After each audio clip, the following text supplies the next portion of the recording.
A Petrobras ainda pagará bons dividendos? Fica até o fim para ver preço-teto, projeções futuras de crescimento dos lucros, dividendo e valorização. Se você já é um futuro rico, dê seu like, compartilhe o vídeo. E se ainda não for e o vídeo agregar algum valor, considere se inscrever no canal.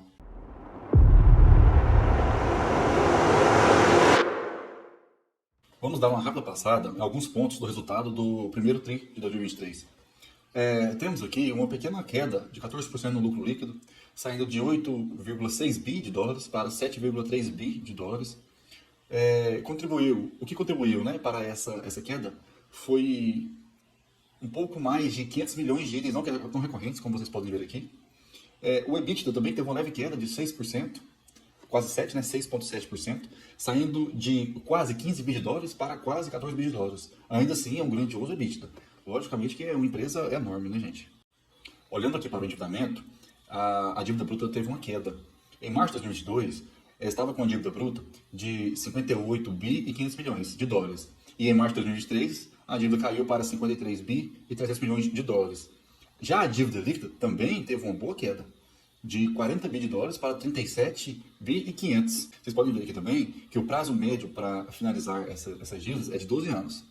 Ainda tem um longo prazo pela frente. E logo aqui acima, a taxa média dos financiamentos está cotada a 6,5% ao ano. Subiu um pouquinho comparado com o primeiro trimestre do ano passado, só que a dívida caiu, né?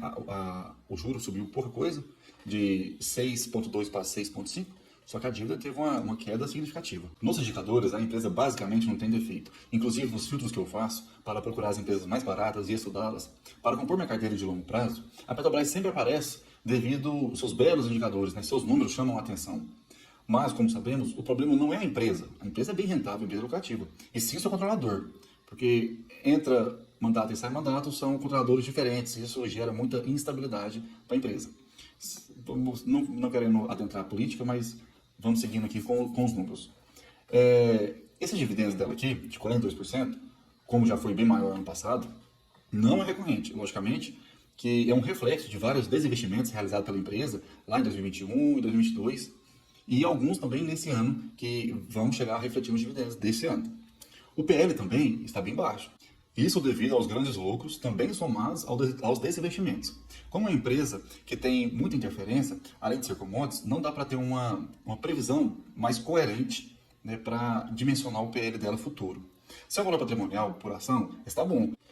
A R$ 30,82, ele está ainda um pouco acima da cotação atual, porque a empresa teve uma alta forte nessas últimas semanas. Sendo que sua cotação, né, ainda está abaixo disso, abaixo de R$ 30,82. O lucro por ação também está alto. Basicamente, cada ação está gerando R$ 13,95 de lucro para a empresa. Logicamente, reflete nos dividendos. O endividamento, como vimos, está caindo e bem controlado, não chegando a uma vez e se mostrando muito saudável pelo tamanho da empresa. Quer dizer que ela pode contrair mais dívidas para realizar maiores investimentos e assim obter maiores lucros. Suas margens de eficiência estão bem altas. A margem bruta, a 52%, mostra que mais da metade de toda a produção ela consegue gerar receita em cima disso. Eu trouxe aqui a política de dividendo aprovada lá em 2021. Estabelece a distribuição de dividendo mínima de 4 bi de dólares, né, sempre que o Brent estiver superior a 40 dólares o barril. O Brent que é a referência para a Petrobras, né? Por enquanto, né? A gente não sabe o que vai acontecer mais para frente. Mas é isso aí. E ainda afirma que será independente do endividamento da empresa. Como a empresa está com endividamento muito baixo, não é problema. No item aqui 4.2, ficou estabelecido que se a dívida bruta for igual ou inferior a 65 bi de dólares, a companhia deverá distribuir 60% da diferença do fluxo de caixa. Nesse quadro ao lado, eu peguei a média do Brent dos últimos 5 anos, que ficou a 75 dólares o barril. E como já vimos, agora há pouco, o endividamento está bem saudável, abaixo de uma vez. E com uma dívida bruta, que vimos um pouquinho antes, de 53 bi e 300 milhões de dólares. Está bem abaixo do valor estipulado aqui na política de dividendos, mostrando que há um alinhamento positivo com a política de dividendos e dessa forma a empresa poderá distribuir, né, dividendos recorrentes, caso ela continue nessa mesma direção de distribuição de dividendos, né, ao acionista, visto que o maior acionista da empresa, né, é o governo. Então ela tem que gerar lucro para pagar o governo. Por outro lado, não podemos deixar de perceber que se colocarmos no longo prazo, podemos ver que nos últimos 10 anos não foi uma boa pagadora de dividendos, visto que a empresa esteve muito endividada devido a uma série de fatos problemáticos envolvendo a companhia. Os pagamentos iniciaram sua recorrência, seu período contínuo, de 2018 para cá, onde a empresa já estava mais regularizada, começando a se reestruturar melhor, pagar dívidas e se organizar.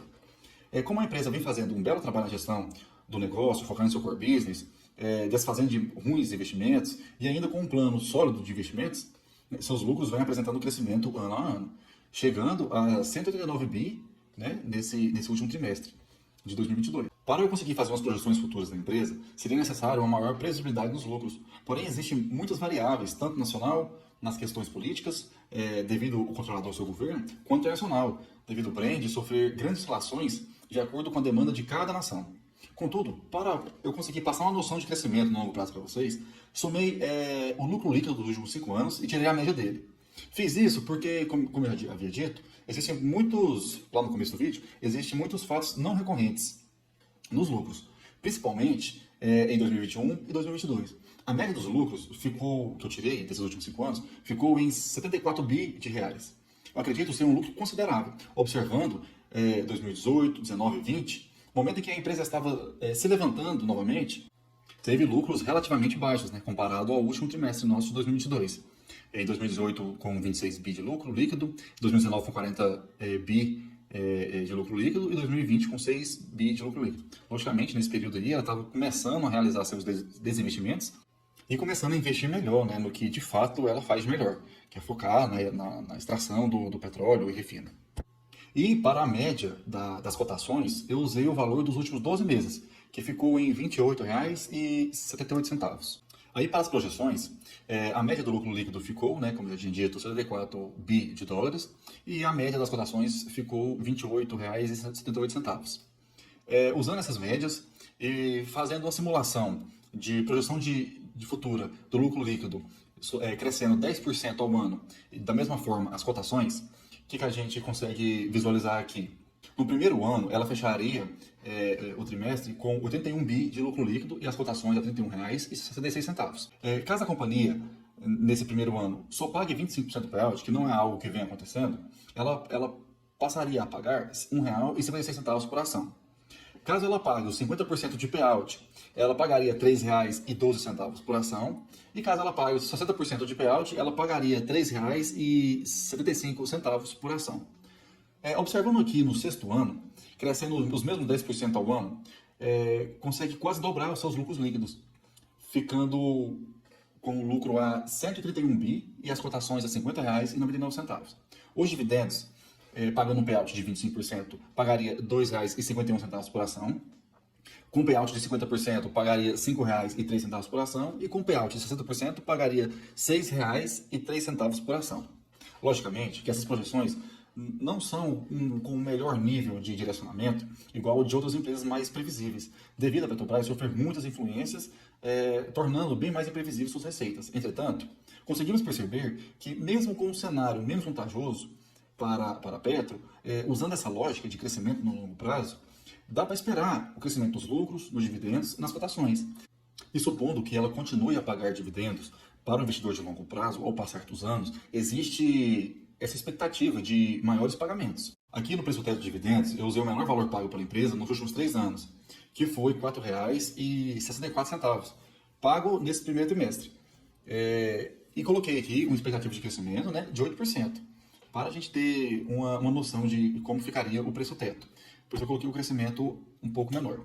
Exigindo um retorno de 12% ao ano, o preço teto fica a R$ 41,68. Exigindo um retorno de 10% ao ano, o preço teto fica a R$ 50,03. Exigindo um retorno de 8% ao ano, o preço teto fica a R$ 62,56. Exigindo um retorno de 6% ao ano, o preço teto fica a R$ 83,44. Para o cálculo do Valor Invest, eu peguei o último lucro líquido, que foi 182 bi, e peguei o valor de mercado, que está atualmente a 418 bi.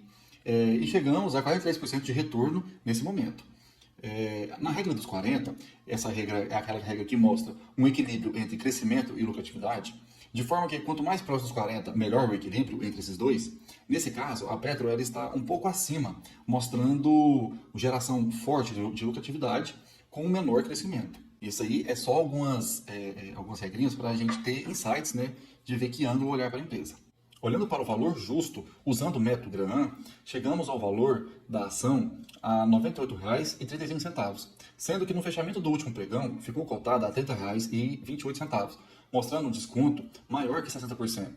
Vimos que a empresa apresenta bons números, boas margens, grandes lucros e belos pagamentos de dividendos atualmente. Vimos também que está bem descontada, abaixo do seu valor justo e com bons retornos.